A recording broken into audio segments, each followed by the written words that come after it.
क्योंकि जब एक न्यूक्लियर बम गिरता है तो सिर्फ धमाका ही नहीं होता, उसके बाद शुरू होता है वो खतरनाक खेल जिसे कहते हैं रेडिएशन फॉलआउट। और उसमें जो जिंदा बचता है वो भी धीरे धीरे मरने लगता है। सबसे पहले जानिए कि जैसे ही न्यूक्लियर बम गिरता है एक तेज सफेद रोशनी आपके सामने आती है। इस रोशनी को देखना मतलब अपनी आंखों की रोशनी खो देना। आप अंधे हो सकते हैं स्थायी रूप से, इसलिए पहला कदम, जैसे ही धमाके की खबर मिले या रोशनी दिखे तुरंत जमीन पर लेट जाइए, अपनी आंखें और कान बंद कर लीजिए और चेहरे को किसी कपड़े से ढक लीजिए। ये पहली रक्षा है। अब सवाल उठता है कि कहाँ जाएं? तो याद रखिए, अगर आपके आसपास कोई मेट्रो स्टेशन है, बेसमेंट है, अंडरग्राउंड पार्किंग है तो वहीं भागिए, क्योंकि जमीन के नीचे रहना न्यूक्लियर फॉलआउट से बचने का सबसे कारगर तरीका है। लेकिन अगर कुछ नहीं है तो अपने घर को ही शेल्टर बनाना पड़ेगा। सारी खिड़कियां दरवाजे बंद कर दीजिए, हर छोटी छोटी दरार को भी किसी कपड़े, टेप या गत्ते से बंद कीजिए। हवा का एक भी रास्ता नहीं खुला रहना चाहिए। अटैक से पहले या जैसे ही खबर मिले आपके पास सिर्फ कुछ मिनट होंगे, उसी वक्त पानी भरिए, बाल्टी, बोतल, ड्रम जो भी है। याद रखिए, अटैक के बाद पानी में रेडिएशन मिल सकता है।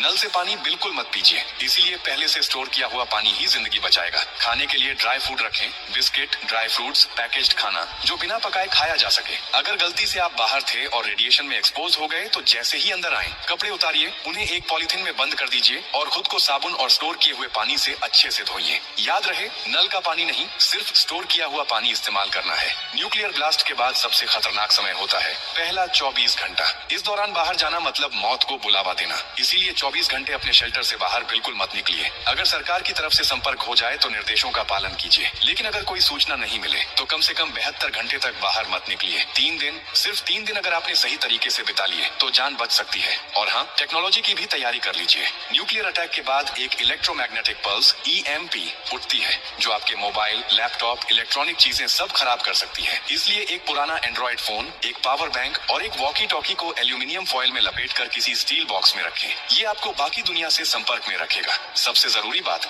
घबराइए मत, पैनिक नहीं करना है। हर फैसला सोच समझ कर लीजिए, क्योंकि न्यूक्लियर अटैक एक टाइम गेम है। जो जितना शांत रहेगा उसकी जान बचने के चांस उतने ही ज्यादा होंगे। और याद रखिए, ये जानकारी सिर्फ आपके लिए नहीं बल्कि आपके परिवार, दोस्तों, पड़ोसियों और पूरे समाज के लिए है। क्या आप अकेले सुरक्षित रहना चाहते हैं? नहीं ना? तो इस जानकारी को हर उस इंसान तक पहुंचाइए जिसकी जिंदगी की आपको परवाह है। हो सकता है आपकी एक शेयर से किसी माँ का बच्चा जिंदा रह जाए, किसी पिता की आखिरी उम्मीद बच जाए, किसी बहन का भाई लौट कर घर आ जाए। और यही तो असली इंसानियत है। और हाँ, जब आप जिंदगी बांट रहे हैं तो एक वादा भी कीजिए, डॉक्टर कार्डियो की हर पोस्ट से कुछ सीखेंगे और दूसरों